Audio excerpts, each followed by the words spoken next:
ხულოს მუნიციპალიტეტში მაწანწალო ძაღლებს სანდასუბ თავების სამსახური ტყეში ტოვებს. გადაწყვეტილებას უწყებაში ჰუმანურად მიიჩნევენ და ამბობენ, რომ ძაღლები ხშირად უკან ბრუნდებიან. სოფლებიდან მოყავთ, ლეკვები დაუშვათ, ან ძაღლები ხო და ამათი დაჭერა ხდება სპეციალური ხელსაწყოებით, ბადით, დასაჭერი, ძაღლდასაჭერი ჯოხებით და გაგვყავს დასახლებული პუნქტებიდან შორს მოშორებით, ესე იგი ტყის პირას გაგვყავს და ამ ლეკვებს ტოვებთ. ძაღლების დაბრუნება აღარ ხდება უკვე დარგის ტერიტორიაზე? ნაწილის ხდება ხელახლა ხელმეორედ გაგვყავს. თამაში გამოდის ასე ვთქვათ. მოვა ისე უნდა წაიყვანოს, ასე უნდა წაიყვანოს. ასე გამოდის. უფრო ჰუმანური ფაქტი ეს მოვიგონეთ და ასე ვაკეთებთ. თუმცა საპირისპიროს აცხადებს მუნიციპალიტეტის გამგებელი გურამ ხოძრევანიძე. ის მაცნეს გადამღებ ჯგუფთან ამბობს, რომ ხულოში მაწანწალად ძაღლებს ხოცავენ.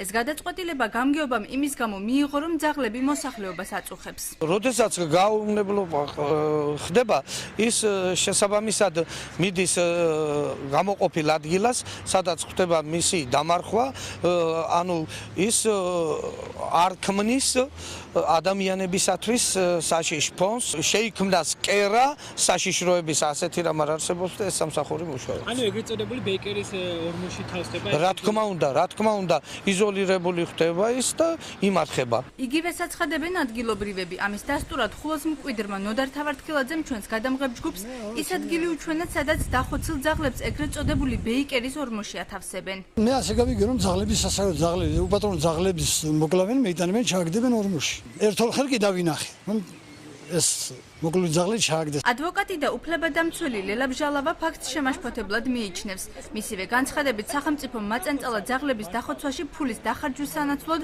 თავშესაფარი უნდა გააკეთოს და საზოგადოებისგან ძაღლების იზოლირება უნდა მოახდინოს. ცხოველების უკანონო ხოცვა ჟლეტა ისჯება საქართველოს